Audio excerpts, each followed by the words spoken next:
Bien. Bueno, el tema que vamos a ver esta semana, lo vamos a dividir en la clase de hoy y la clase del viernes, es factores a considerar en el diseño de estudios de biodisponibilidad y equivalencia. Es un poco un tema bastante interesante que desde el CBIOB, la Facultad de Química, hemos encarado, hemos como profundizado a lo largo con la experiencia de distintos estudios. Y bueno, lo damos también de una perspectiva de ir un poco más allá de los datos que nos puede dar bioequivalencia promedio, analizando distintas cosas que pueden estar afectando al resultado. Y al afectar el resultado, entonces, está bueno considerarlas de antemano para, para poder diseñar un estudio que cumpla con los objetivos que uno busca, ¿ah? Entonces lo vamos a separar en dos partes. Hoy vamos a ver una serie de factores y vamos a dejar un factor que es la influencia del sexo en la bioequivalencia para la clase del viernes. Entonces, bueno, un poco este es el temario y esto es lo que vamos a ver hoy. Entonces, está bueno antes cuando uno se plantea o tiene que hacer un estudio de bioequivalencia, tener presente qué objetivos uno busca cumplir con el estudio. Cuando uno diseña un ensayo, se tiene que marcar una serie de objetivos, por supuesto. Entonces, el primer objetivo y el objetivo primario es que del que diseña el estudio es tener un ensayo concluyente, ¿tá? Esto lo vimos en el semestre pasado. Un ensayo concluyente es aquel en el cual el intervalo de confianza para el cociente de medias de referencia entra dentro de la especificación, 0,8, 1,25, entonces vamos a concluir que los productos son bioequivalentes, o en su defecto que el intervalo de confianza quede totalmente por afuera.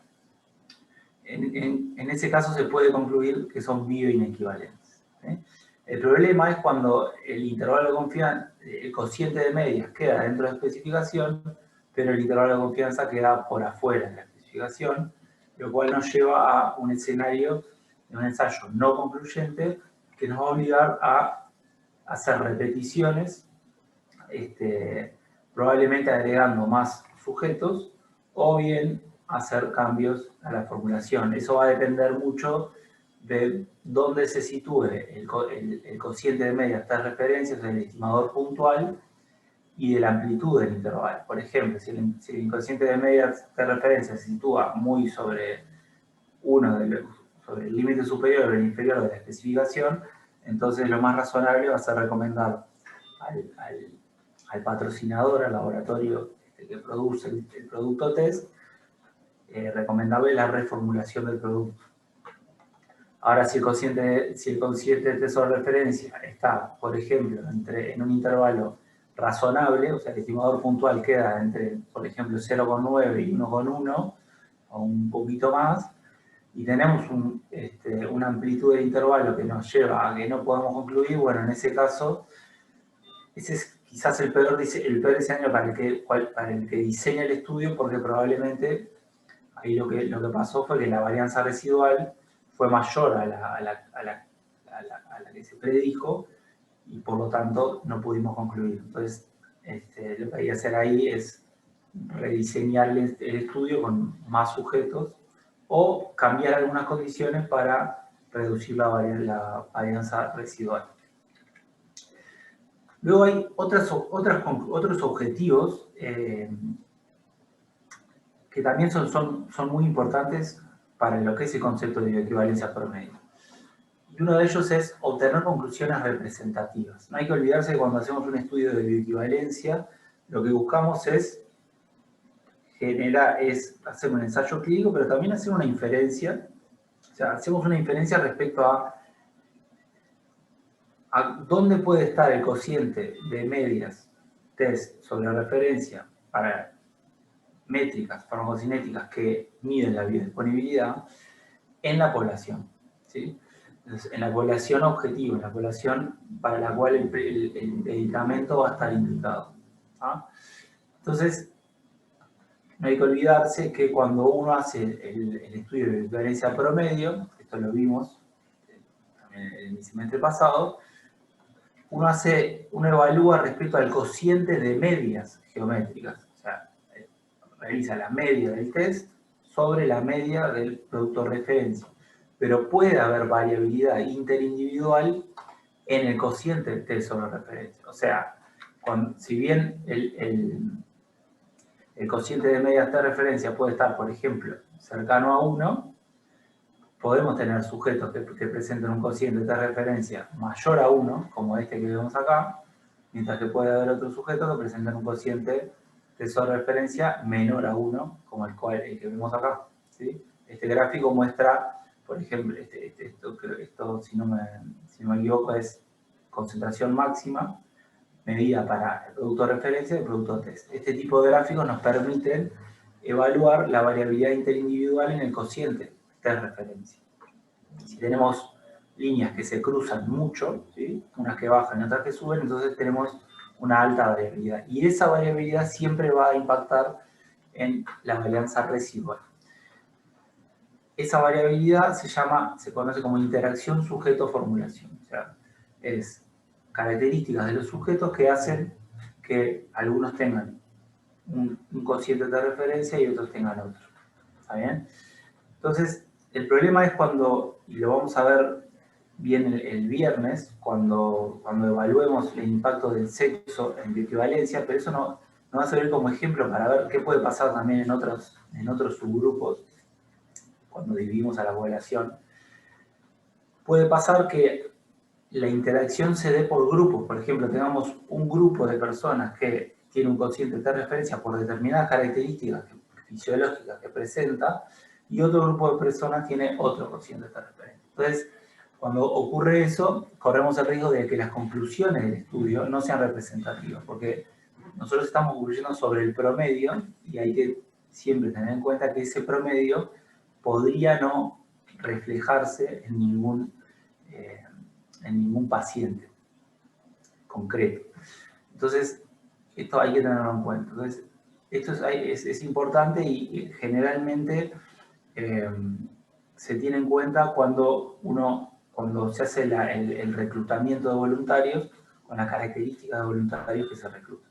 Si bien son voluntarios sanos y tenemos un margen acotado, por ejemplo, de edad, y una serie de criterios de inclusión y exclusión que hay que cumplir, sigue habiendo una movilidad, o sea, hay cierta flexibilidad para tomar algunas decisiones respecto a qué tipo de voluntarios uno recluta. Por ejemplo, el sexo es un ejemplo muy típico porque se ha hablado mucho al respecto.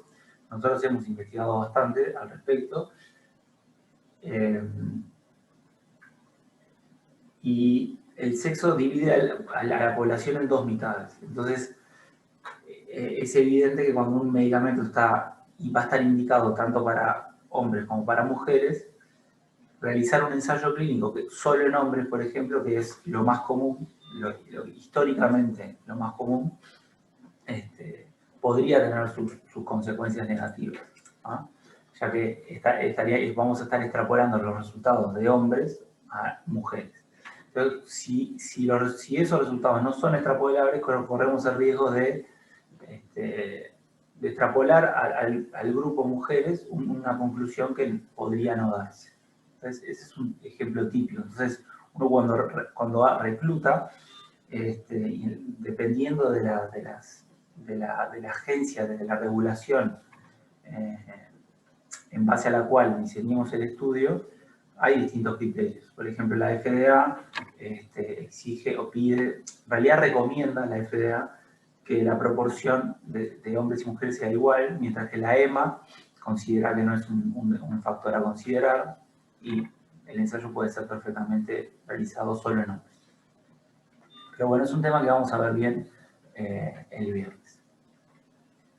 Y así como hablamos de sexo, podría ser, por ejemplo, edad. Podríamos hacer un ensayo en adultos, pero para un medicamento que está indicado, por ejemplo, para personas añosas, entonces quizás por diferencia fisiológica que pueda haber, las conclusiones no se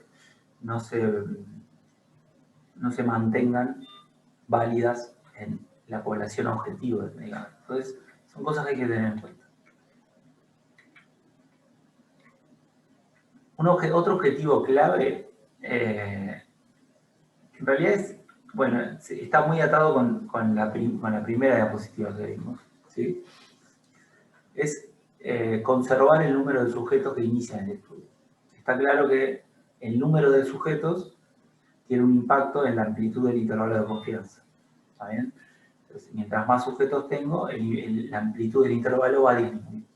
Entonces, si durante el estudio tengo deserción de sujetos, que la deserción es voluntaria, porque son voluntarios sanos, entonces podría tener complicaciones a la hora de concluir, ¿sí? O sea, yo diseñé un estudio con X voluntarios, si a lo largo del estudio pierdo voluntarios por deserción, entonces va a ser un problema.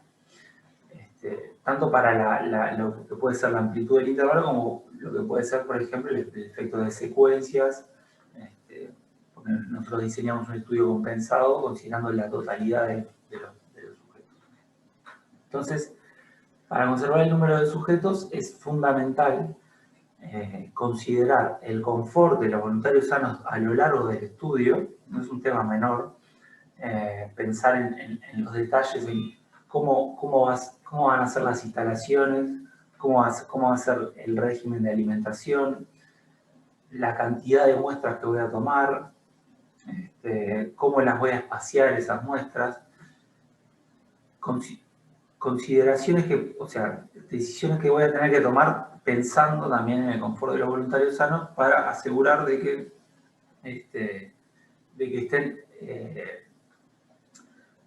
estén lo mejor posible, ¿sí?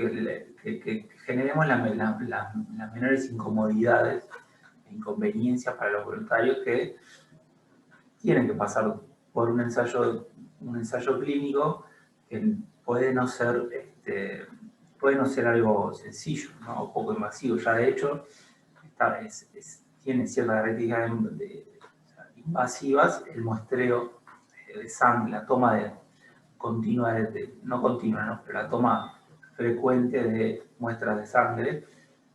Entonces, eso hay que tenerlo en cuenta. Y otra cosa importante es minimizar la probabilidad de efectos adversos. Si tengo efectos adversos de determinada gravedad, voy a tener que retirar a la voluntaria del estudio. Entonces, eso también es importante a considerar. Considerar que el diseño del ensayo que yo voy a hacer y algunas decisiones que puedo tomar, por ejemplo, lo que vamos a ver a continuación, la dosis que voy a administrar, por ejemplo, puede tener un impacto directo, puede tener una correlación directa con la probabilidad de efectos adversos a ocurrir en los voluntarios. Entonces, son cosas que tengo que tener muy en cuenta. Entonces, la dosis. La dosis, según el decreto del 2007 en Uruguay, la dosis, y es así en las distintas regulaciones, la dosis es la misma. O sea, cuando uno hace un estudio de equivalencia para productos que son equivalentes farmacéuticos, tiene que usar la misma dosis. ¿Está bien? Cuando comparamos la misma categoría de producto, o sea, por ejemplo, una liberación convencional contra un producto de liberación convencional, o un producto de LP contra un producto de LP. Entonces, la dosis que se utiliza es la misma que contiene la unidad posológica del producto de referencia, o el más bajo múltiplo de ellas si la similar posología de ambos productos así lo requiere. Entonces, se pueden utilizar, sí, diferentes dosis cuando se comparan productos que pertenecen a distintas categorías. Por ejemplo, si comparamos un producto de LI versus un producto de LP.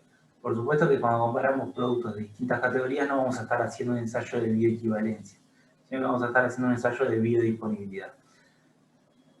esta frase que está al final, probablemente en el decreto estaba, porque en el decreto en Uruguay contemplaba la posibilidad de realizar un estudio de equivalencia entre productos de distintas categorías para probar que teníamos un producto con ciertas características innovadoras, por ejemplo, teníamos un producto de LP, ¿sí? Y uno podía registrar así un producto considerando que era un producto innovador, ¿sí? Pero eso se retiró del decreto en el 2016. Entonces, usamos las mismas dosis, en general como regla usamos la misma dosis, ¿sí? Y es la dosis que tiene el producto de referencia. Si el producto de referencia tiene muchas dosis, o sea, distintas presentaciones, ahí podemos de alguna manera seleccionar, ¿sí? Consideraciones, entonces, de la dosis a la hora de elegir qué dosis voy a usar. Tengo que tener en cuenta la toxicidad del producto, ¿sí? O sea, mientras mayor sea la dosis, mayor podría ser la probabilidad, o sea, seguramente mayor va a ser la probabilidad de provocar algún efecto adverso aún haciendo un ensayo a dosis única, ¿no? Pues la exposición va a ser mayor. Tengo que considerar la cinética del principio activo porque dependiendo de la dosis yo voy a tener una determinada exposición y esa exposición puede ser suficiente o insuficiente en dosis única para tener bien caracterizado un perfil farmacocinético. Puede ser que tras dosis única las concentraciones del principio activo sean tan bajas que sea difícil medir un perfil completo y medirlo, o sea, medir concentraciones en sangre con suficiente precisión y exactitud por un tiempo que sea adecuado para caracterizar el perfil farmacocinético. Entonces, eso hay que tenerlo en cuenta cuando uno elige la dosis, ¿sí? Entonces, eso también va muy de la mano con el rango de concentraciones que se espera y la capacidad analítica que tengo para determinar las concentraciones en sangre. Si yo tengo datos previos, entonces podría, obviamente cuando diseño un estudio de equivalencia, generalmente estamos trabajando con principios activos que vienen siendo utilizados mediante el producto innovador, o de los cuales podemos encontrar quizás que en otros países se han hecho otros estudios de equivalencia para otros productos. Entonces, generalmente hay información disponible y uno puede utilizar esa información también para apoyar el diseño. Si no hay ninguna información, lo que se puede hacer es un estudio piloto, o sea, siempre va a haber una información del producto de referencia. Podría no haber información del producto test, o podría la información del producto de referencia no ser tan clara respecto a lo que pasa en dosis única. Bueno, puede haber distintas situaciones, pero lo que uno podría hacer en todo caso es hacer un estudio piloto, hacer un estudio con un número de sujetos que obviamente no va a ser suficiente para registrar el producto, ¿está bien? Pero sí va a ser suficiente para tener la información necesaria para luego hacer el estudio pivotal, el estudio principal, que sí nos va a permitir, si se concluye que equivalencia, registrar el producto del test.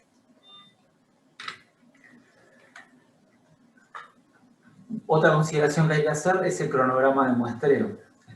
De esto ya hemos discutido un poquito, pero lo vuelvo a agregar acá porque es parte del diseño.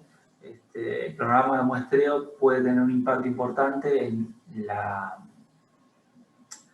la varianza residual principalmente de la concentración máxima, porque la concentración máxima es una observación y va a estar bastante afectada tanto por el error analítico de la medición de ese nivel en cada individuo, como por el tiempo al cual se toman las muestras, ¿sí? Entonces, lo ideal para la concentración máxima es tener una predicción de en dónde espero que esté la concentración máxima, o sea, tener una predicción del tiempo máximo, de Tmax, y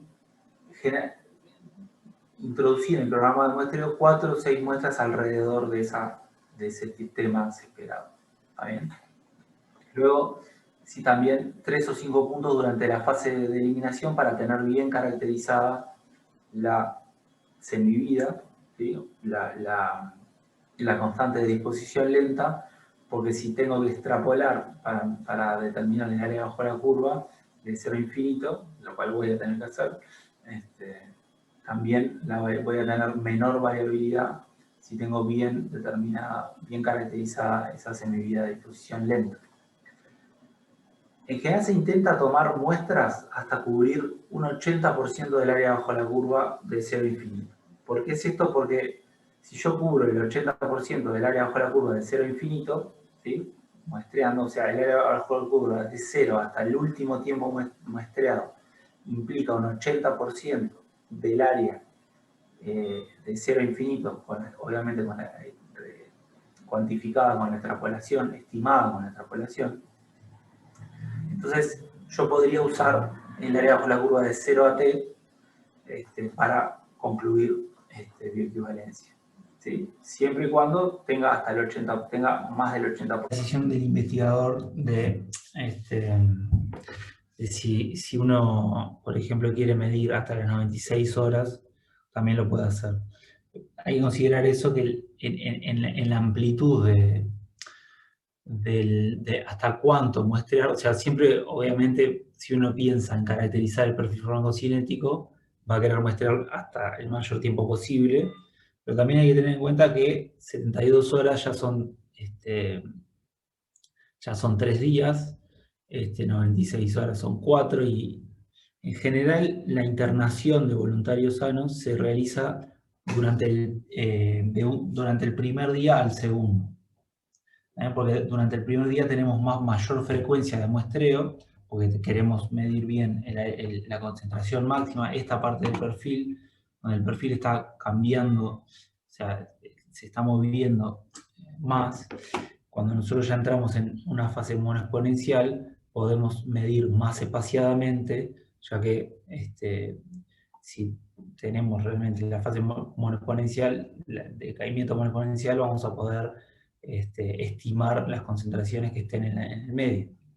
Entonces, durante el primer día y el primer día al segundo, normalmente los individuos, los voluntarios quedan internados y son liberados el segundo día, ¿sí? A las 24 horas.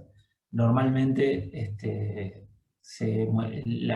la siguiente muestra viene a las 48 horas, aunque se puede evaluar la posibilidad de una muestra intermedia a las 36 horas, por ejemplo.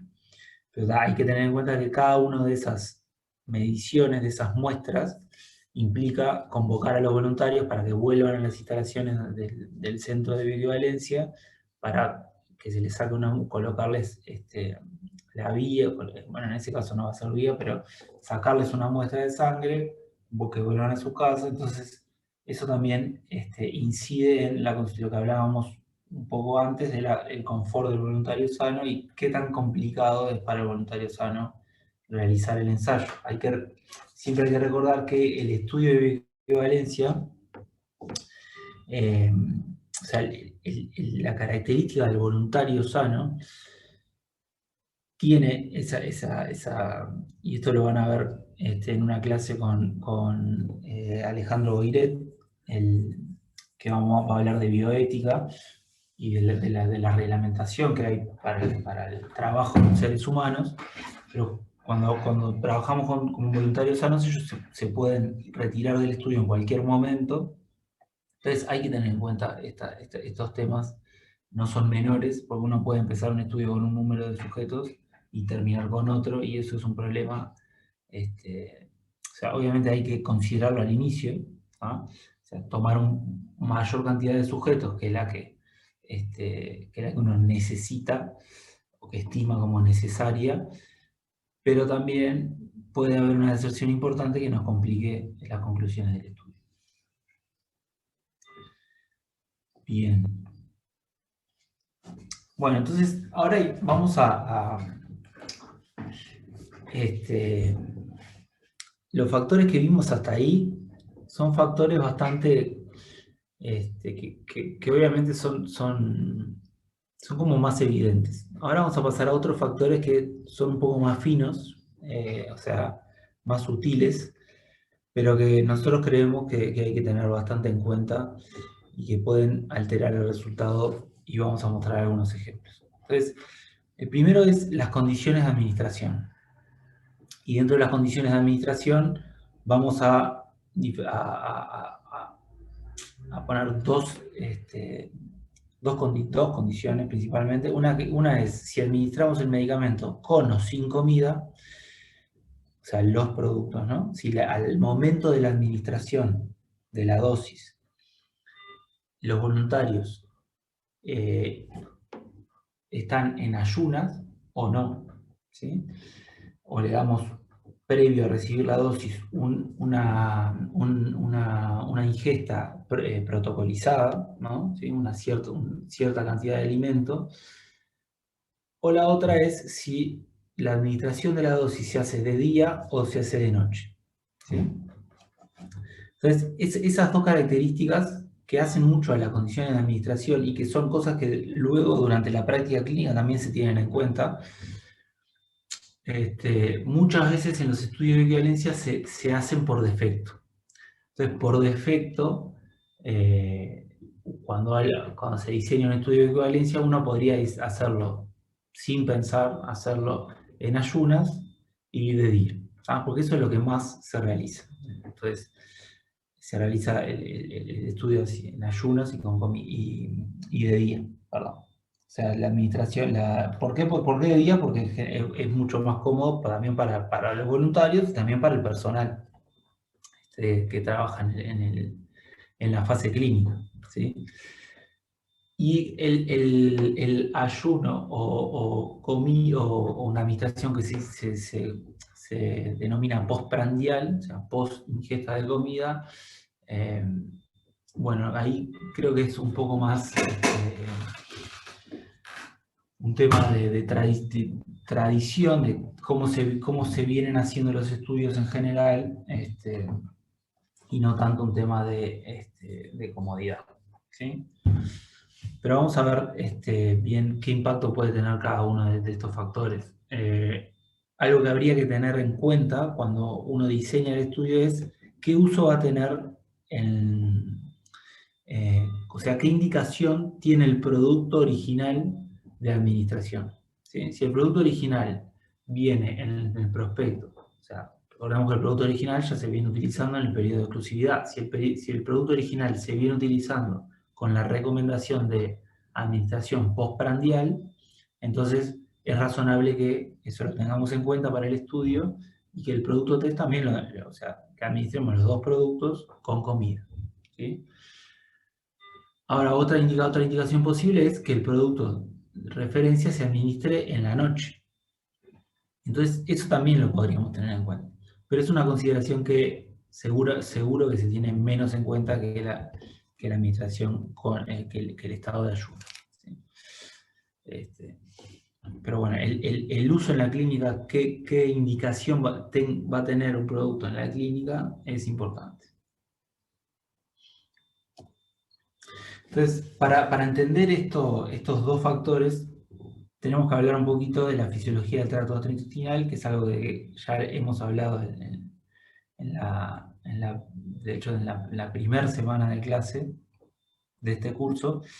¿Y qué factores tienen impacto en la biodisponibilidad oral y en las condiciones del tracto gastrointestinal? ¿Sí? ¿En qué va a pasar en esa interacción entre que la formulación está transitando a través del tracto gastrointestinal, se está también y está al mismo tiempo sufriendo procesos de liberación y de disolución, ¿sí? Y esos procesos condicionan luego lo que va a ser la absorción, porque recordemos que si la liberación, por ejemplo, se da en zonas distales, por ejemplo, donde la permeabilidad está limitada, entonces la biodisponibilidad puede estar bastante comprometida. Entonces, en todo lo que es, en todo este entorno tenemos que considerar factores, por supuesto la fisiología del tracto gastrointestinal, factores relevantes del principio activo, ¿no? Como su solubilidad, su pKa, porque puede tener una solubilidad pH dependiente. Entonces, si tengo un producto con un pKa, por ejemplo, puedo tener un ácido débil con un pKa de 4, entonces que esté no ionizado, ¿sí? en medio ácido, o sea, al inicio, pero que esté bastante ionizado en un porcentaje muy importante hacia zonas más distales del tracto gastrointestinal, donde tengo un pH ya mayor a 6, ¿sí? Cercano a 7. Entonces, esas cosas las tengo que tener en cuenta porque, por ejemplo, estando un ácido débil muy ionizado, podría tener comprometida la permeabilidad a través del tejido epitelial. A su vez, cuando tengo el ácido débil muy poco ionizado, o casi nada ionizado, también puedo tener problemas de solubilidad. Entonces, el pKa es algo que hay que tener en cuenta para saber bien en qué forma voy a tener el principio activo a lo largo del tracto gastrointestinal. Y obviamente el pKa lo tengo que atar con la solubilidad pH dependiente. Si la solubilidad es buena, por ejemplo, a lo largo del... y también con la permeabilidad. Es un factor importante a tener en cuenta. El metabolismo presistémico, ¿sí? ¿Dónde se va a metabolizar? ¿Por qué enzimas? Es importante. El transporte de flujo, la permeabilidad que tenga y la estabilidad, ¿sí? Que tenga a lo largo del tracto intestinal. Estas son cosas que ya hablamos en la primera parte del curso, no me voy a detener mucho. Luego hay factores asociados a la formulación que principalmente define cómo se va a dar la liberación y la disolución del principio activo, ¿sí? O sea, la entrega del principio activo hacia a los fluidos del tracto gastrointestinal. Ahora, conociendo este entorno, lo que tengo que empezar a evaluar es cómo va a cambiar este entorno, por ejemplo, si administro un producto con comidas o un producto en ayuno, o si lo administro el producto de noche o de mañana. Entonces, ¿cómo cambian las condiciones del tracto gastrointestinal en ayuno o presencia de comidas? ¿Cómo cambia la fisiología entre el día y la noche? ¿Sí? Entonces, yendo primero al impacto de la ingesta de alimentos, la ingesta de alimentos genera un cambio en el tracto gastrointestinal, las condiciones bastante significativas. En primer lugar, y lo más importante es el aumento de la retención en el estómago, ¿sí? Del contenido estomacal.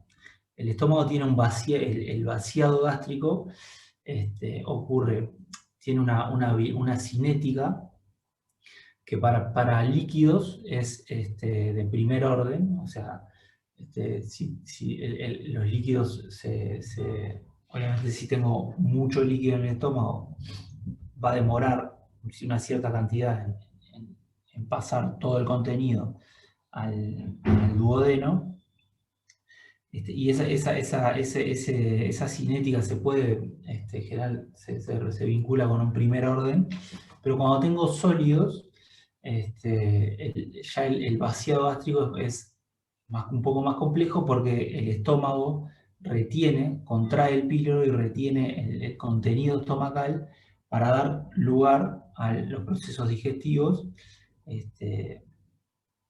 que involucran la mezcla del contenido estomacal y también con las secreciones hacia el lumen estomacal, y que generan un entorno bastante más complejo que cuando tengo un estómago en ayuno, ¿sí?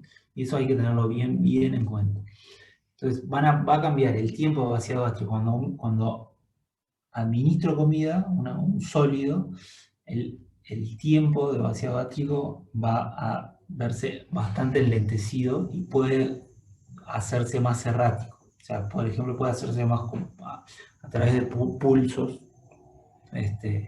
Y eso por supuesto, hay mucha investigación al respecto y se pueden estudiar de distintas maneras, pero sin duda hay que tener en cuenta que el tiempo de vaciado gástrico va a ser menor. El pH, y luego va a cambiar también las condiciones intragástricas. Entre ellas el pH gástrico va a aumentar, ¿no? Por la presencia de comida. siempre que tras una ingesta, o sea, consideren que en ayunas tengo un pH cercano o sea, entre 1 y 2, ¿sí? Cuando administro una comida, tras la ingesta, el pH puede llegar a valores de 4, por ejemplo. También la ingesta va a estar acompañada de una secreción de contenido hacia el lumen estomacal, que luego va a bajar el pH nuevamente al estado basal, ¿sí? Pero es de esperar que por un efecto también de dilución, porque el contenido del gástrico no está amortiguado en el pH, ¿sí? O sea, es ácido clorhídrico, está dado por la cantidad de ácido clorhídrico, pero no está amortiguado, entonces si uno puede modificarse bastante por el contenido de la comida, ¿sí? Normalmente lo que se ve es que el pH aumenta, ¿ah? Y eso, por supuesto, que puede impactar en la solubilidad del principio activo y en la disolución. Por lo tanto, aparte desde la forma farmacéutica. También va a aumentar el volumen intraluminal. No es lo mismo, por supuesto, porque las secreciones aumentan, pero no es lo mismo en el estómago en ayunas, que tiene un volumen reducido, que tras la ingesta de comida. Luego, también algo que hay que tener en cuenta es que se va a dar un cierto metabolismo por el procesamiento de alimentos a nivel gástrico y en adelante, que puede generar mayor presencia de tensoactivos, ¿sí? En el contenido luminal, y esa presencia de tensioactivos puede facilitar la solubilización de fármacos, de principios activos lipofílicos.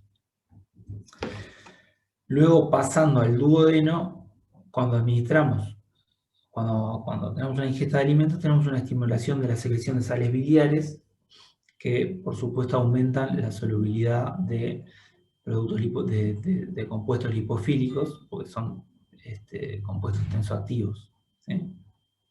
También aumenta el porcentaje de flujo sanguíneo destinado a la región esplénica y favorece también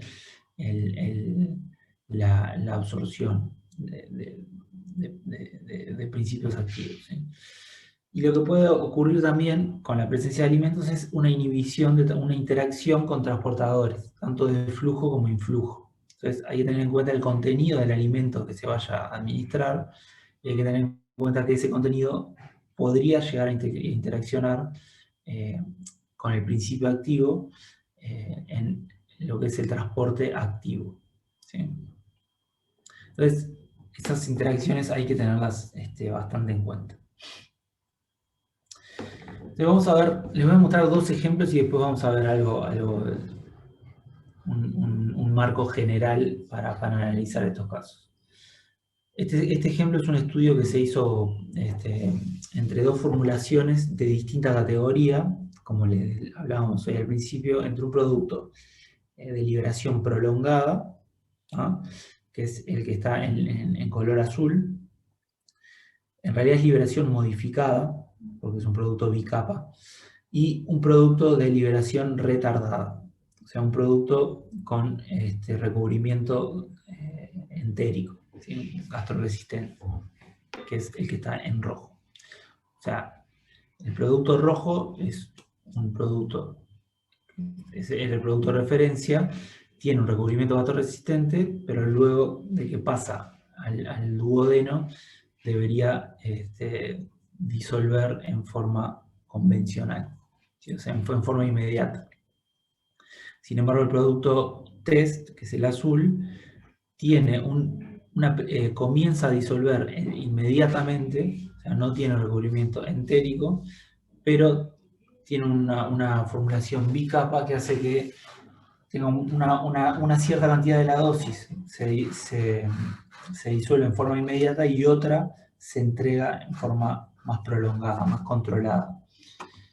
Entonces, este estudio se hizo en cuatro periodos, administrando en ayunas y con comida los dos productos, el producto test y el producto de referencia. Entonces, vean, está bueno ver esta comparación para ver cómo cambia la biodisponibilidad, o sea, el perfil farmacocinético de los dos productos en ayuna y con administración postprandial. ¿Ah? Entonces, si vemos por ejemplo, el producto azul, el producto de liberación modificada, la administración postprandial se marca con la línea continua, ¿sí? Este perfil, la administración en ayunas con la línea punteada. Vean cómo con la línea punteada tenemos una concentración máxima significativamente mayor, ¿sí? Casi del doble, no llega a ser el doble, pero está ahí. Una concentración máxima bastante mayor, un perfil que va a tener una oscilación bastante más importante, y la concentración máxima también se da un tiempo menor que tras la administración de comida. La administración de comida tiene un perfil bastante más apaisado, o sea, con una concentración máxima menor y a un tiempo máximo mayor.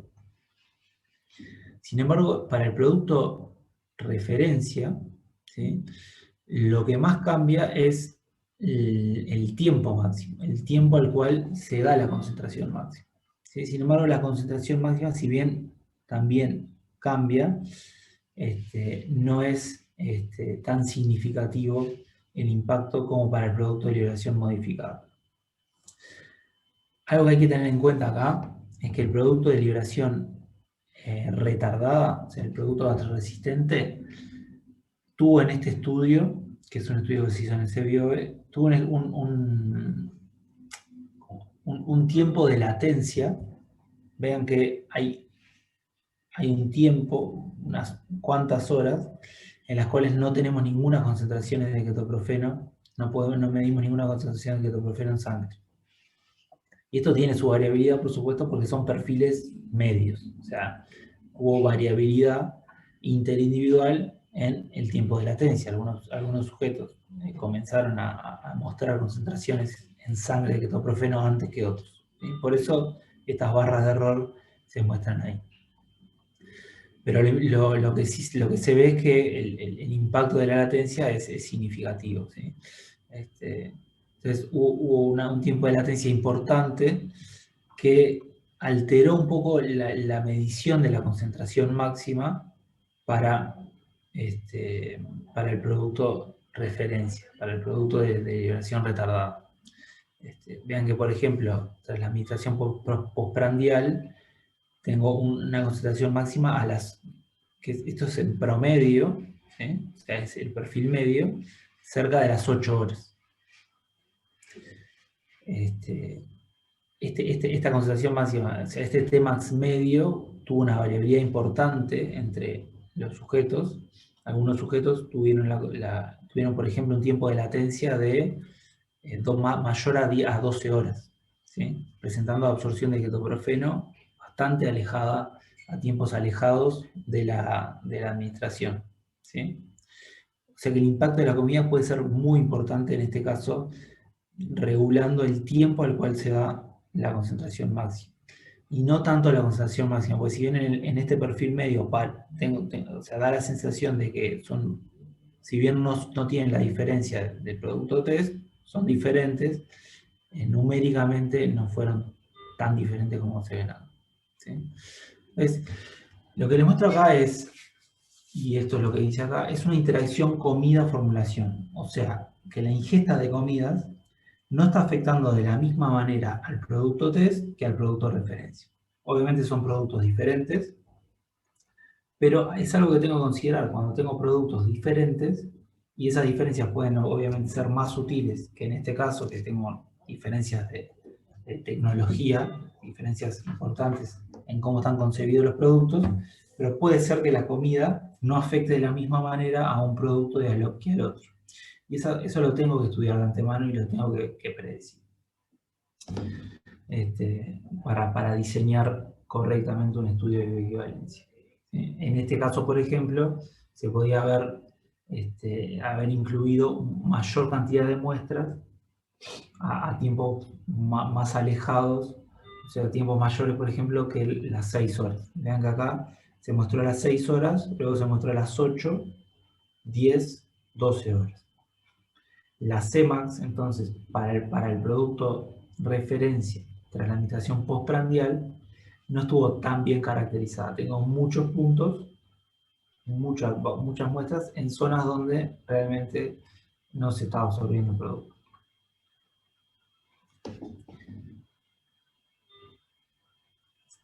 Otro ejemplo, quizás un poco más, bueno, igual de claro, pero más con mayor impacto, porque el estudio anterior se realizó debido a que para los productos de liberación modificada es necesario evaluar la bioequivalencia en ayunas y con comida, ¿sí?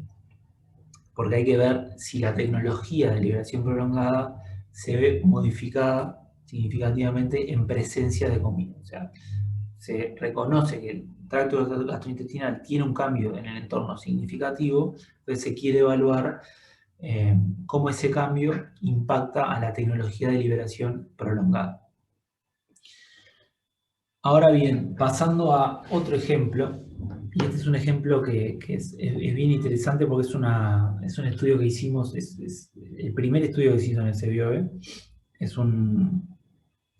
se hizo una evaluación para la combinación a dosis fija de dos antirretrovirales, lopinavir y ritonavir, o sea, dos principios activos utilizados para el tratamiento del HIV.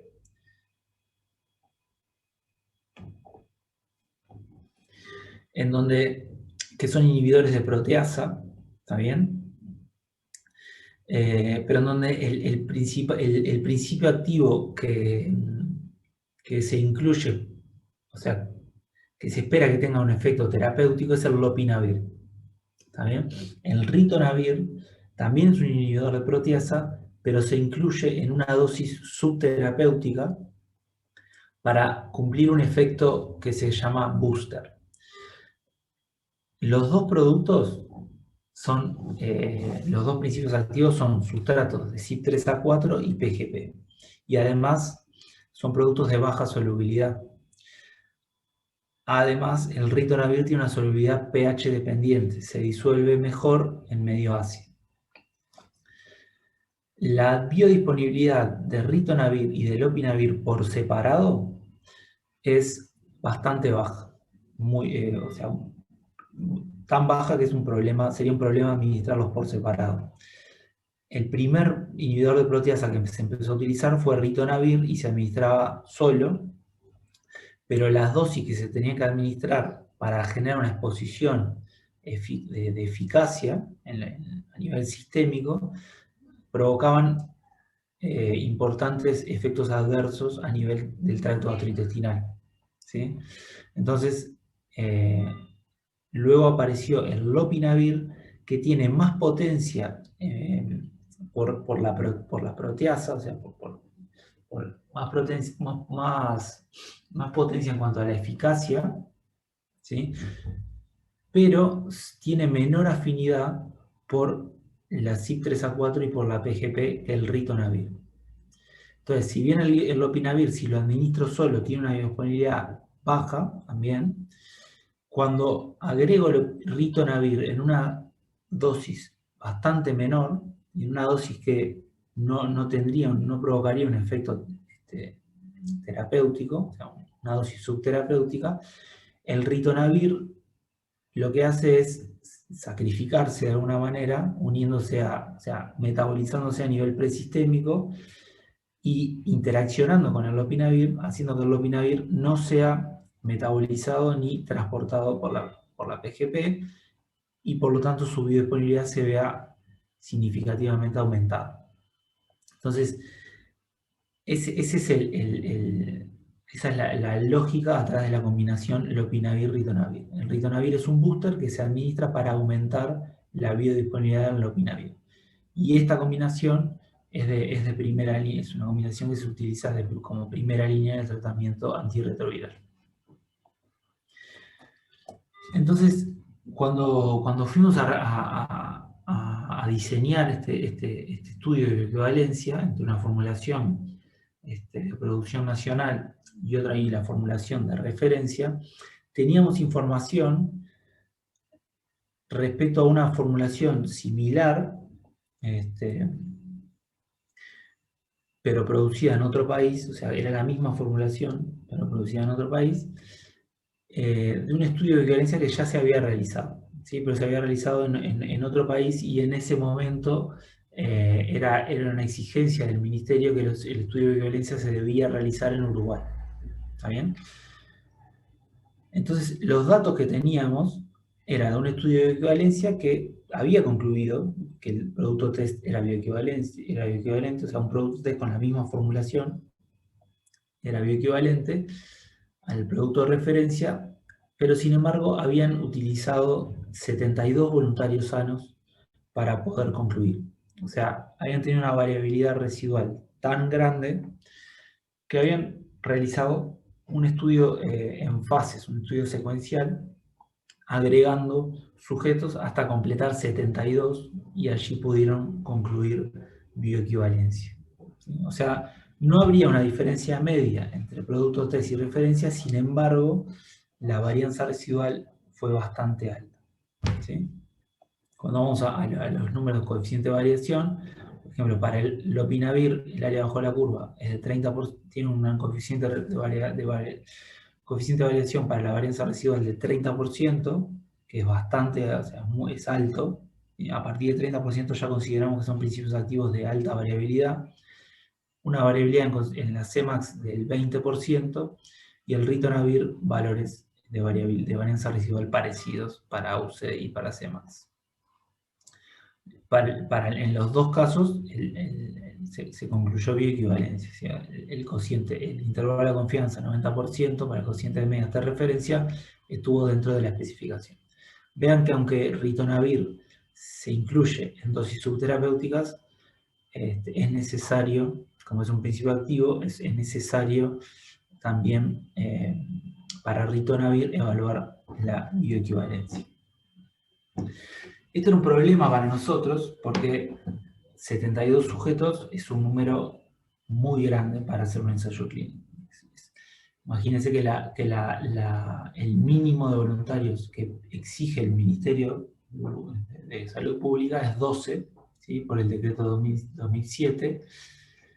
El mínimo que exige FDA, Anvisa, es 24. O sea, trabajar con 72 voluntarios ya es una condición donde la varianza residual es tan grande que no tenemos otra opción que aumentar de manera muy significativa el número de sujetos. Entonces, cuando se empezó a trabajar en el diseño del ensayo, intentamos a partir de esos datos evaluar de dónde venía la variabilidad. ¿Sí? ¿De dónde venía esa varianza residual tan grande que había obligado a los investigadores del primer estudio a utilizar 72 voluntarios sanos? Entonces, bueno, lo primero que se encontraba era que había una alta interacción sujeto-formulación. O sea, había una alta variabilidad interindividual en el cociente test-referencia. ¿Sí? Entonces, intentamos evaluar esta variabilidad, a ver si esta variabilidad obedecía, por ejemplo, a alguna característica de los sujetos, y eso en principio no fue tan claro, pero lo que era evidente era que había una alta variabilidad interindividual que generaba a su vez una variabilidad en el cociente de referencia. Entonces había sujetos, por ejemplo, que presentaban un cociente de referencia muy grande, por ejemplo, y esto es para área bajo la curva, que no es tan común, esto es más frecuente para concentración máxima, pero para área bajo la curva, por ejemplo, con valores de referencia bastante altos y otros con valores de referencia bastante bajos, o sea, para el otro lado. Entonces, en la evaluación de la biodisponibilidad, y buscando información, o sea, cuando uno empieza a analizar, empieza a estudiar todo lo que ya les vengo comentando, tenemos que estudiar las características del principio activo, las características del tracto intestinal, hacemos ensayos de disolución para ver cómo se comportan los productos, Y un factor que llamó la atención fue en el prospecto del producto innovador, que es Caletra, es un medicamento del laboratorio Abbott. Se reportaba que la ingesta con comidas, ¿sí?, de moderado contenido graso aumentaba la biodisponibilidad, aumentaba el área bajo la curva del opinavir en un 27%. ¿Sí? Y la Cmax, o sea, el AUC en 27% y la Cmax en 17%. ¿Sí? Cuando se administraba con alto contenido graso, en que es alimento protocolizado, o sea, se miden las kilocalorías y cualitativamente las características del alimento del estudio, el aumento del AUC era del 18,9%, o sea, un poco menor. Pero es interesante ver cómo al administrar con comida la biodisponibilidad aumenta, y aumenta significativamente. Otro dato interesante era que en el mismo prospecto dice que Caletra, o sea que es el producto innovador, puede ser tomado con comidas o alejado de las mismas. O sea, el mismo producto innovador considera que una diferencia de 27% no sería significativa para la eficacia, lo que sería la eficacia clínica. Y esta diferencia de 27% es mayor a la diferencia que permitimos en bioequivalencia. Eso es un detalle interesante. Esto es para productos, para comprimidos. También el mismo prospecto mostraba que cuando hay otras formulaciones de Caletra, que son soluciones orales, pero también hay cápsulas, el efecto de la comida era aún mayor o sea, el impacto de las comidas era aún mayor para las soluciones orales y un poco mayor para las cápsulas. Recuerden que cuando administro una solución oral respecto a un comprimido en ayunas, espero mayor tiempo de residencia para el comprimido que para la solución oral. Simplemente porque el comprimido es un sólido y se va a hacer más retenido en el estómago, o sea, no va a pasar por el píloro de manera tan fácil. Entonces, lo que se reflejaba a partir de esto era que, sin duda, un mayor tiempo de vaciado gástrico, un mayor tiempo de residencia en estómago, aumentaba la biodisponibilidad de estos productos. A su vez, la administración con comida podía mejorar la solubilidad tanto del lopinavir como del ritonavir. Y siempre que aumentamos la biodisponibilidad, vamos a estar de alguna manera reduciendo la variabilidad, ¿sí?, asociada a la absorción de los principios activos, porque fíjense que si ustedes tienen una biodisponibilidad, vamos a poner extremos como para visualizarlo bien, si tenemos una biodisponibilidad del 90% para un principio activo y tenemos una cierta variabilidad, tenemos un techo del 100%, porque más que el 100% no se puede absorber. Sin embargo, si yo tengo una biodisponibilidad media del 10%, la variabilidad, tanto para arriba como para abajo, puede ser bastante más importante, ¿sí? Entonces, cuando aumenta la biodisponibilidad media, la variabilidad tiende a verse reducida, ¿sí? Entonces, el estudio que planteamos hacer en el CBioE fue con un número de 16 voluntarios sanos, ¿sí?, pero administrando con comida. Entonces, el estudio que nosotros teníamos como referencia de 72 voluntarios había sido en ayunas. Y nosotros nos planteamos hacer un estudio con comidas. ¿Por qué nos planteamos con comidas? Porque la idea era aumentar el tiempo de residencia en el estómago, aumentando la biodisponibilidad, como estaba documentado, tanto ese aumento de la biodisponibilidad podría verse tanto por el aumento de la solubilidad del opinavir y ritonavir, como en el aprovechamiento de una ventana de absorción que vendría dada por el aumento de la expresión de PGP a lo largo del intestino. O sea, estos productos que son, ambos compuestos son sustratos de PGP, y la PGP puede limitar de manera importante la absorción a nivel intestinal, principalmente para productos que se disuelven lentamente. o sea que no van a saturar su capacidad.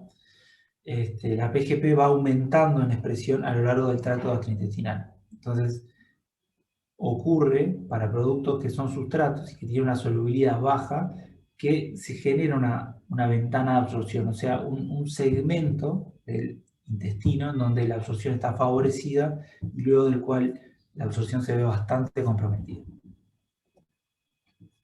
Entonces, lo que se quiso hacer con esto es aumentar, obviamente, la cantidad de lopinavir absorbida y bajar la variabilidad farmacocinética, para poder concluir con una cantidad bastante menor de voluntarios. Además, algo importante era que esta condición, la condición de administración con comida, era adaptable a la práctica clínica, ya que la posología que se utiliza es un comprimido cada 12 horas. Entonces, uno puede administrar el comprimido en el almuerzo y en la cena, por ejemplo, o en el desayuno y en la cena, dependiendo de las costumbres, pero se puede espaciar 12 horas y administrar con comidas el producto test. Lo que encontramos fue que realmente hubo una drástica disminución en la varianza residual, ¿sí?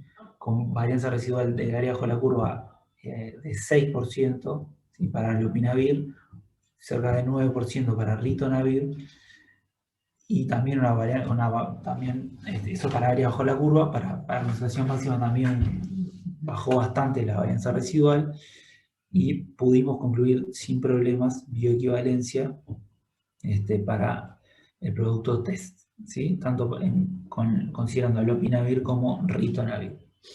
La biodisponibilidad aumentó tanto para lopinavir como para ritonavir. Y si hacemos los gráficos, por ejemplo, el gráfico donde podemos ver la interacción sujeto-formulación, vemos que no hubo la variabilidad interindividual en el cociente de referencia bajó muchísimo, ¿sí? O sea, lo que entendemos que pasó fue que bajó mucho la variabilidad intraindividual, porque al administrar con comida aumentó la biodisponibilidad y generó una absorción menos errática. Entonces eso favoreció que la comparación de los productos se dieran en condiciones de menor variabilidad y por lo tanto poder llegar a un resultado similar pero con una cantidad de sujetos bastante significativamente menor. Este trabajo está publicado y después les voy a dejar en el aula virtual la publicación para que la bichen. Entonces, en general, la ingesta de alimentos provoca un retraso, o sea, un aumento del tiempo de latencia y un retraso del tiempo máximo. Eso es de esperar en general para todos los productos, porque va a haber un mayor tiempo de residencia en estómago, donde la absorción no está favorecida. Puede generar un aumento de biodisponibilidad para compuestos lipofílicos por favorecer las condiciones de solubilidad, ¿sí? Condiciones de disolución. Pero podría también haber una interacción con transportadores de flujo e influjo. Entonces, esto es algo que hay que evaluar en cada caso. Para el estudio que les mostré recién, de lopinavir y ritonavir, cuando uno hace un estudio de equivalencia con comida, bueno, luego el producto test va a tener en su prospecto que indicar que la administración se debe hacer con comida. Pero eso se puede evaluar caso a caso. Y hay un marco de trabajo que se relaciona un poco con lo que vimos al final del hemisemestre pasado, que es la clasificación biofarmacéutica, que nos da una guía para saber qué podemos esperar respecto a la interacción comida con biodisponibilidad para distintos fármacos dependiendo de su clasificación biofarmacéutica. Entonces, recuerden que teníamos 4 clases de clasificación biofarmacéutica dependiendo de la permeabilidad y de la solubilidad. Entonces, clases 1 y 3 tienen alta solubilidad, clases 2 y 4 tienen baja solubilidad, clases 1 y 2 alta permeabilidad y 3 y 4 baja permeabilidad. Entonces, otro grupo de investigadores de bastante referencia es el grupo de Leslie Bennett. Tomó este marco y lo llevó un paso más. Entonces asociaron la clase biofarmacéutica, o sea, la clasificación de acuerdo a la solubilidad y a la permeabilidad, con lo que podemos esperar para las características de disposición, o sea, del metabolismo de los distintos principios activos. Y también luego vincularon esto con el impacto que puede haber en la biodisponibilidad. Entonces vamos por partes. Primero, es de esperar que los productos que tienen alta permeabilidad, ¿sí? O sea que atraviesan sin problemas las barreras epiteliales, las barreras celulares, o sea, tienen una determinada lipofilia, determinadas características que van a hacer que presenten un alto metabolismo. ¿Por qué? Porque las sustancias que presentan alta permeabilidad difícilmente se puedan excretar en forma incambiada del cuerpo. Entonces, comúnmente esas sustancias presentan un metabolismo extenso, ¿sí? Esa ya fue una primera caracterización que hicieron a partir de la clasificación biofarmacéutica. Los productos, los principios activos de clase 3 y 4 en general tienen un metabolismo menor, los productos de baja permeabilidad, ¿sí? Luego, evaluando el impacto de transportadores de flujo, ellos, y esto más que nada sobre la biodisponibilidad, consideraron que, bueno, que el efecto de transporte de flujo, ¿qué pasa? A nivel de trato gastrointestinal, lo que hay que tener en cuenta es que es muy probable que ocurra una saturación de estos, tanto de los transportadores como de las enzimas, ¿sí?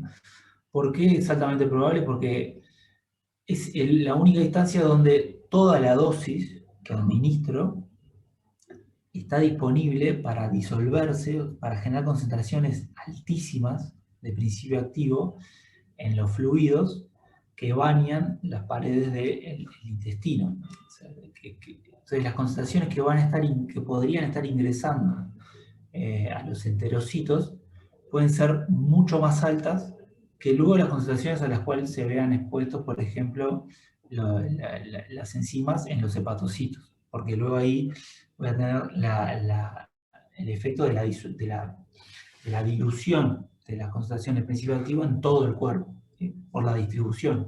Pero en el momento de la administración y en el sitio de administración, tengo una gran probabilidad de saturar porque tengo toda la dosis que se va disolviendo, generando concentraciones muy altas. Entonces, para los productos de alta solubilidad, ¿sí?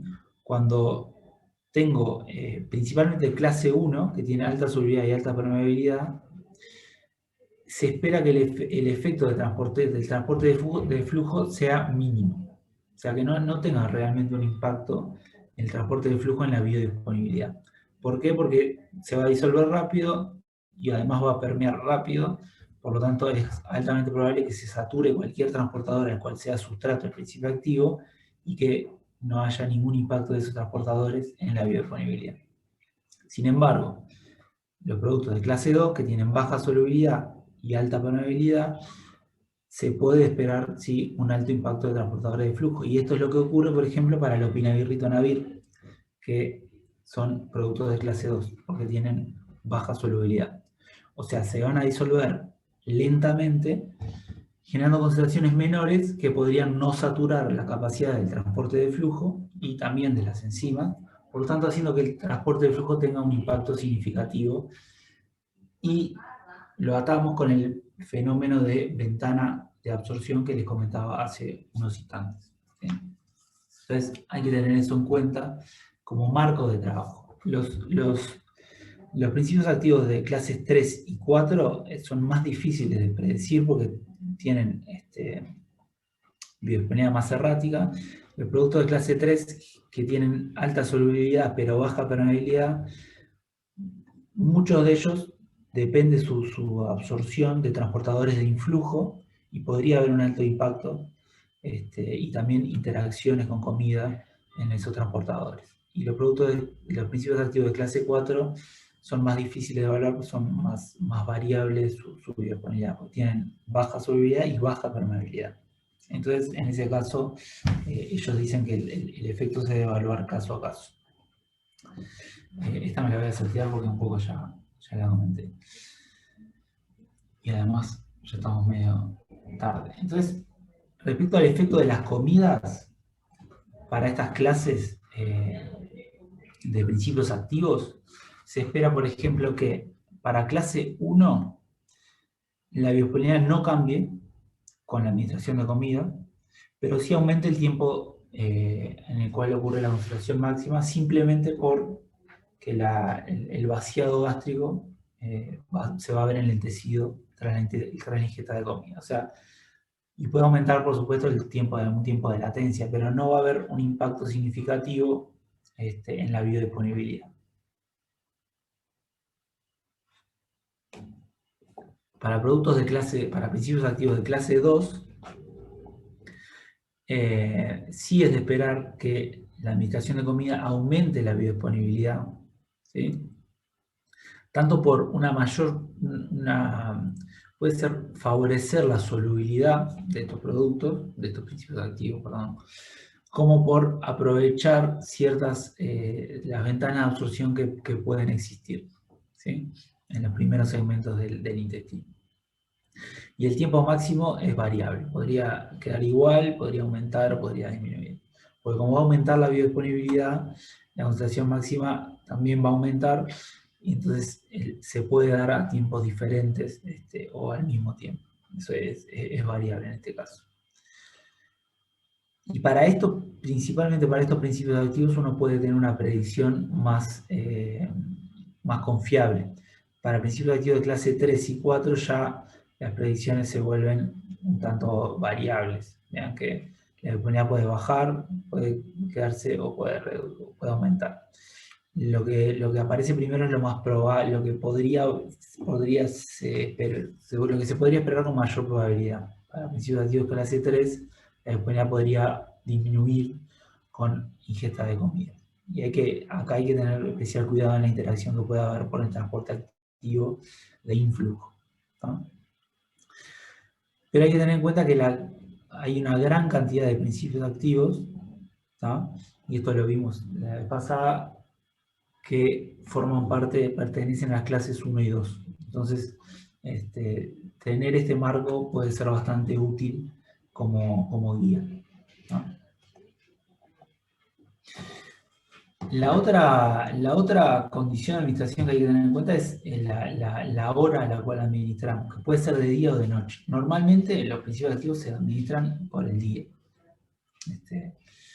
Quizás algunos estén haciendo crono, la asignatura optativa, y estén viendo todo esto, pero y tengan más en cuenta esto, que nosotros lo vamos a ver muy por arriba, pero hay variabilidad a lo largo del día en las condiciones fisiológicas, ¿sí? Se conoce como ritmo biológico circadiano. El ritmo circadiano es un ritmo que tiene una periodicidad de cambio de aproximadamente 24 horas. Ese cambio está regulado un poco por un reloj biológico, núcleo supraquiasmático, cuyo principal estímulo es la exposición a la luz. Entonces, y eso es un poco lo que regula nuestro ritmo biológico durante el día, durante la noche, y que genera que haya variabilidad significativa en la fisiología del tracto gastrointestinal, ¿sí? Esta diapositiva les muestra variabilidad general, o sea, sustancias ese es el pico de las sustancias a distintas horas del día, ¿no? Pero vamos a ver más en detalle, enfocando en el tracto gastrointestinal. Lo que más puede tener un impacto es que la mayor actividad simpática durante el día hace que disminuya el tiempo de vaciado gástrico y aumente el peristaltismo intestinal. Vean acá, esta es una medida del peristaltismo intestinal, y vean cómo durante la noche, durante el tiempo cuando los individuos duermen, la actividad de peristaltismo intestinal se reduce significativamente, ¿sí? Y luego aumenta, ¿sí? Y esto se vincula con la actividad de adrenalina y noradrenalina, principalmente noradrenalina, que aumenta más en la mañana, ¿sí? Y disminuye durante la noche. El aumento, lo que marca es ese aumento de mayor actividad simpática, ¿sí? Esta muestra más que nada el vaciado gástrico. Esto es el vaciado de contenido en el estómago tras administrar el mismo contenido a las 8 de la mañana, está en negro, vean que baja con una determinada cinética, y a las 8 de la noche tengo un descenso más, menos rápido, ¿sí? Más lento. Entonces, menor tiempo de vaciado gástrico de mañana, o sea, durante las primeras horas del día, y también mayor peristaltismo intestinal. También puedo tener una actividad, esta actividad simpática también puede cambiar, cambia de hecho la distribución del gasto cardíaco, haciendo que las zonas esplácnicas, estas zonas, principalmente la irrigación a intestino e hígado, se vean aumentadas durante la noche, lo cual podría aumentar, por ejemplo, la eliminación de algunos principios activos. Pero esto en estudio de bioequivalencia es un poco menos sensible. Lo más sensible es los aspectos vinculados al vaciado gástrico y al tránsito gastrointestinal. Al peristaltismo intestinal. Vean, por ejemplo, esto es propranolol administrado a distintas horas del día. Acá tienen la hora 8, 14, 20, 2 de la mañana. Y son los mismos sujetos y vean cómo cambia de manera significativa el perfil farmacocinético entre la administración 8 de la mañana, que es lo más común en bioequivalencia, administrar la dosis a esa hora, o sea, por la mañana, cómo cambia el perfil farmacocinético respecto a administrarlo a horas posteriores en el día. Y lo mismo se observa para muchos otros principios activos. Esto es para ketoprofeno. El perfil que se muestra en rombos negros es para la administración a las 7 de la mañana, ¿sí? Y el perfil que se muestra en cuadrados blancos es para la 1 de la mañana. Son los mismos sujetos, la misma dosis, la misma formulación, y tengo un cambio muy significativo en el perfil farmacocinético que obtengo. Entonces, sin duda que cuando uno diseña un estudio de equivalencia hay que tener en cuenta esto. Por ejemplo, imagínense que la toxicidad del principio activo está asociada a la concentración máxima y yo quiero intentar reducir el impacto de la toxicidad para protegerme, por ejemplo, de que no haya, obviamente de no provocar efectos adversos y de que en los voluntarios y de que haya la menor deserción, que no haya deserción directamente, podría tomar la decisión de administrar el producto por la noche. Lo que hay que tener en cuenta es también las consideraciones de uso, ¿no? De indicación. Si es un producto que está indicado para administrarse de día, entonces ir contra eso sería un poco polémico además. Pero si el producto está indicado para administración en la noche, podría perfectamente ser algo a considerar la administración nocturna del principio activo de los dos productos en un estudio de bioequivalencia. Bien, para terminar y un poco para introducir lo que vamos a ver el viernes, otra característica fundamental, y vamos a ir un poco rápido por esto porque ya la discutimos bastante durante el primer semestre, es el tamaño de la muestra. Si recuerden que el tamaño de la muestra no controla, pero tiene un impacto directo en el error de tipo 2, ¿sí? O sea, que es el riesgo del patrocinador, que es la probabilidad de no cumplir bioequivalencia cuando el producto es bioequivalente. A mayor tamaño de muestra, lo que voy a hacer es reducir el error de tipo 2, aumentando la potencia del estudio, la potencia estadística, que se cuantifica como 1 menos beta, siendo beta ese error de tipo 2. Se busca, cuando uno diseña un ensayo, tener una potencia estadística del 80%. Eso es bastante, o sea, tenemos un error de tipo 2 aceptado como 20%. O sea, una probabilidad de no concluir bioequivalencia cuando el producto es bioequivalente de 20%. ¿Sí? Eso es bastante significativo cuando uno se para en el punto de vista del patrocinador, del interesado en realizar el estudio.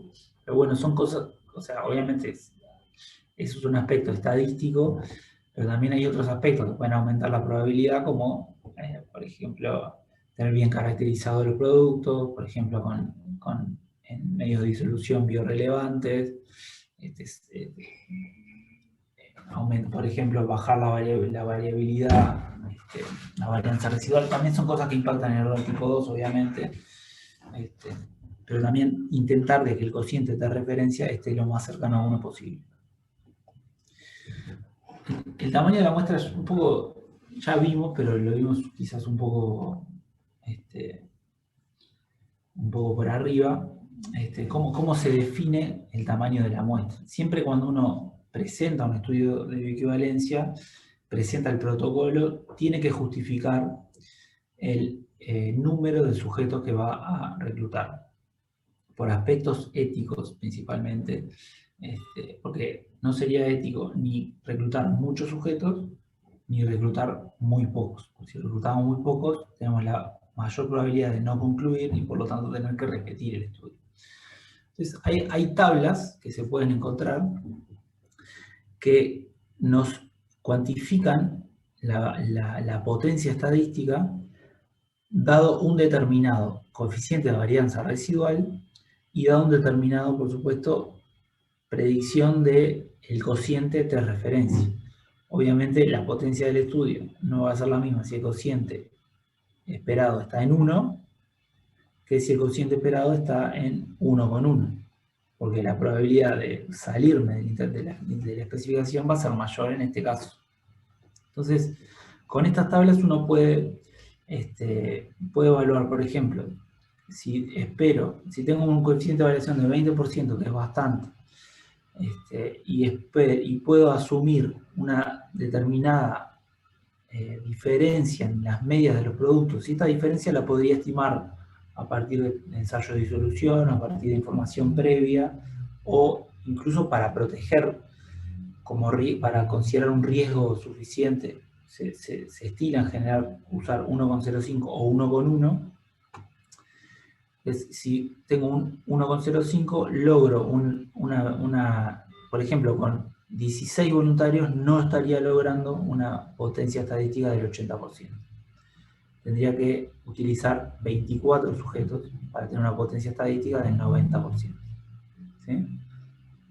Si el cociente esperado es 1,1, bueno, 24 sujetos tampoco me estarían alcanzando para tener una potencia estadística del 80%. ¿Sí? Ven cómo se leen este tipo de tablas. Este tipo de tablas y gráficas nos dan información, pero obviamente nosotros tenemos que tener una predicción de la varianza residual y del cociente esperado para poder utilizar este tipo de información. Entonces, esas tablas se encuentran. También hay cálculos que se pueden hacer, algunas fórmulas que se pueden utilizar, como las que les dejo acá, para estimar, para justificar el número de sujetos. Y estas en general se basan en lo mismo. ¿Sí? No hay diferencias importantes entre uno y otro enfoque. ¿De dónde sacar la varianza residual? Bueno, se puede sacar de información previa, si existe, por ejemplo, ir a buscar estudios de bioequivalencia publicados, para el mismo principio activo, por supuesto, y obtener a partir de esos reportes la varianza residual. Entonces acá normalmente lo que informan los estudios de bioequivalencia son los límites inferior y superior del intervalo de confianza, 90%, pero a partir de eso se puede estimar la varianza residual. Y si no hay información previa, puede ser bastante conveniente hacer un estudio piloto antes de de proponer el estudio pivotal, o sea, el estudio con una cantidad de sujetos importantes. Bien, hasta ahí vamos a ir hoy. El viernes vamos a ver entonces, vamos a ver un poco el tema de representatividad del estudio y vamos